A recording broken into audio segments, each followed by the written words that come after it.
At 30 knots, the USS Gerald R. Ford carries 3 billion newton-seconds of forward momentum, 100,000 tons of steel with no mechanical brakes, no friction pads, no emergency stop, just 4 30-ton bronze propellers, and a reversal sequence where exceeding a single RPM threshold risks destroying them. How you stop that much mass takes 4 kilometers and 12 minutes to answer. 100,000 tons in motion is not just a number. It's a physical reality that defines every decision made on the bridge of the USS Gerald R. Ford. At full load, this carrier weighs in at about 1.016 times 10 to the 8 kilograms. When traveling at 30 knots, or just over 15 meters per second, the ship's forward momentum stands at roughly 1.6 billion newton-seconds. That's not an abstract figure. It's the amount of impulse that must be absorbed before the ship can rest. Momentum on a scale almost beyond everyday experience. To put this in perspective, stopping the Ford at speed is like bringing a freight train weighing 350 tons to a halt from a head-on collision at 30 kilometers per hour. The ship's momentum, measured in newton-seconds, dwarfs anything found on land. Even the most powerful jet airliners at takeoff carry less than a tenth of this value. For the carrier, every meter per second of speed adds another 100 million newton-seconds to the stopping challenge.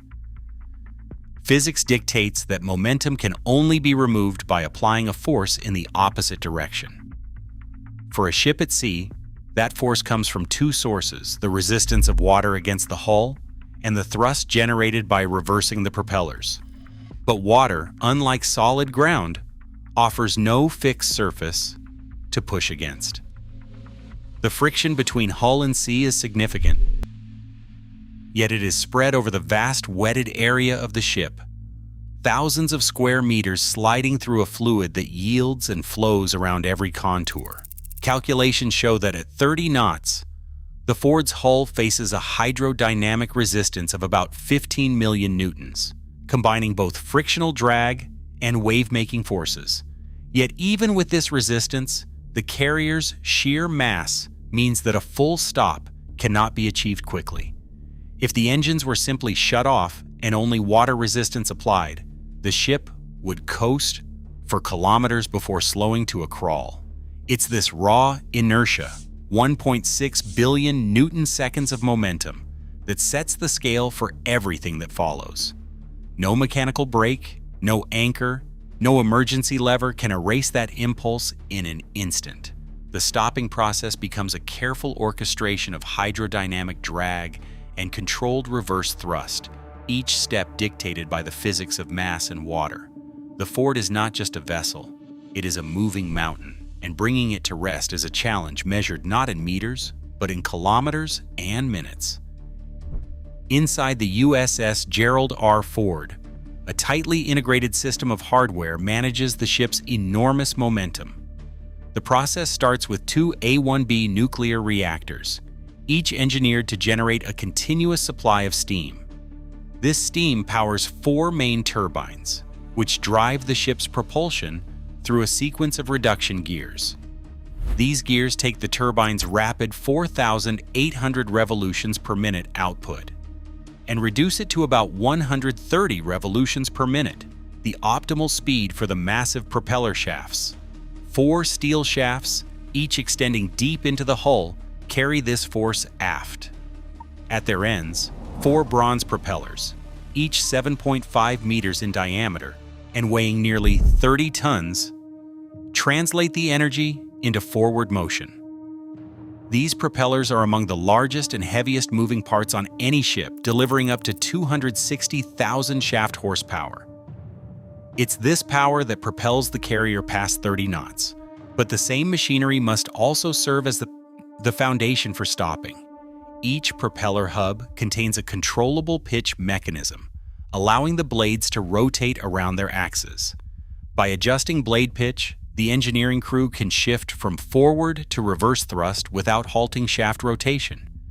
This flexibility is vital for a vessel where abrupt changes could damage critical systems. The pitch transition relies on a hydraulic circuit capable of exerting more than 2,500 kilonewtons, smoothly repositioning the blades under load. Condensers play a supporting role, reclaiming exhaust steam from the turbines and converting it back to water. Even as the ship slows, the reactors continue to produce steam, so the condensers must absorb the surplus, preventing dangerous pressure buildup. Sensors monitor every link in the propulsion chain. Shaft bearings track temperature and oil pressure, guarding against overloads that can exceed 2,500 kilonewtons of radial force. Main thrust bearings absorb up to 1,800 kilonewtons of axial push during peak operation. Hydraulic brakes, installed just after the reduction gears, engage only when shaft speeds fall below 5 revolutions per minute, locking the system safely at a full stop. Reactors, turbines, gears, shafts, and propellers. Each component is tuned for both motion and restraint.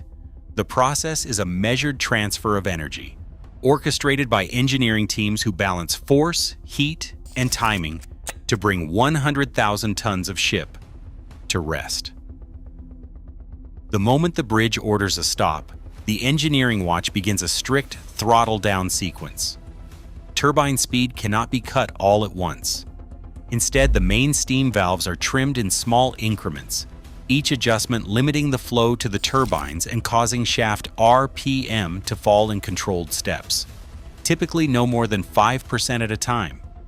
As the propeller shafts slow, every reading, vibration, oil pressure, condenser load is monitored for signs of stress. The key threshold is 105 revolutions per minute. Above this point, the risk of cavitation surges. If the propeller blades are reversed while still spinning too fast, the sudden pressure drop on the suction side of each blade can cause vapor bubbles to form and implode, hammering the bronze surface with microscopic jets that pit and erode the metal. That kind of damage accumulates quickly, shortening the life of a 30-ton propeller. To prevent it, the crew must wait until all 4 shafts drop safely below the 0.7 times cruise RPM mark. Meanwhile, surplus steam bypasses the turbines and is routed to the condensers, which absorb the excess heat and prevent dangerous pressure spikes. Only when the system is stable, RPM low, vibration within limits, and the condensers managing the steam load, does the chief engineer authorize the next phase, shifting the propeller pitch toward reverse. Every step is deliberate, designed to keep the blades within their cavitation guard and protect the machinery for the reversal to come. When the command to reverse is given, all 4 bronze propellers shift their blades to generate reverse thrust, up to 8 million newtons, pushing against the ship's own momentum. The effect is immediate but not violent. Water churns as the propellers bite into the flow, redirecting energy forward while the hull is still moving ahead.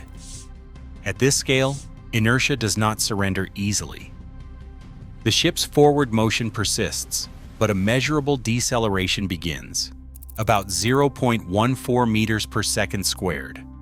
That figure may sound small, but for a vessel weighing over 100,000 tons, it amounts to a massive force. The bow wave, once curling outward in a steady crest, starts to collapse. The wake behind the ship flips direction, boiling with turbulence as millions of liters of water are forced forward beneath the stern. This is the moment when the carrier's momentum finally starts to yield. Hydrodynamic drag from the hull combines with the reversed propeller thrust, creating a visible and physical shift in the water's behavior. The ship's speed drops, and with every second, the balance tips further from motion toward rest. Sensors track the forces at play, but the primary evidence is written in the sea itself, a moving mountain, now slowing under the combined power of physics and engineering. Crash stops on the USS Gerald R. Ford depend on a web of sensors, each tuned to catch the first hint of danger. Shaft bearing alarms trigger if acceleration tops 0.45 g for more than 5 seconds. flagging the risk of cavitation or blade overload. Hydrophones listen for propeller noise above 120 decibels in the 1 to 5 kilohertz range, a warning that vapor bubbles are hammering the bronze. If either threshold is crossed, the reversal halts until readings return to safe territory. Only then does the team step up reverse thrust, keeping the ship's 30-ton propellers within their limits. With this method, the carrier decelerates at about 0.04 meters per second squared, coming to a stop from 30 knots in roughly 4 kilometers over 12 minutes. These numbers come straight from Navy crash stop tables and maneuvering sheets, not guesswork. The anchor, often imagined as a last resort, is useless at speed. The chain would snap before it slowed the ship. Even in emergencies, it is only dropped once the carrier is nearly still. Tugboats, each pulling around 1,100 kilonewtons, help in tight harbors but barely shorten the stopping run. The real braking comes from hydrodynamic drag and precise, staged reverse thrust, coordinated minute by minute between bridge and engineering. Every decision to reverse 4 30-ton propellers or manage billions of newton-seconds of momentum remains grounded in hydrodynamic reality. As ships scale past 100,000 tons, controlled stopping isn't just engineering, it's safety. Inertia still governs the sea. Understanding that boundary defines the limits of naval power and precision today. Share your perspective below.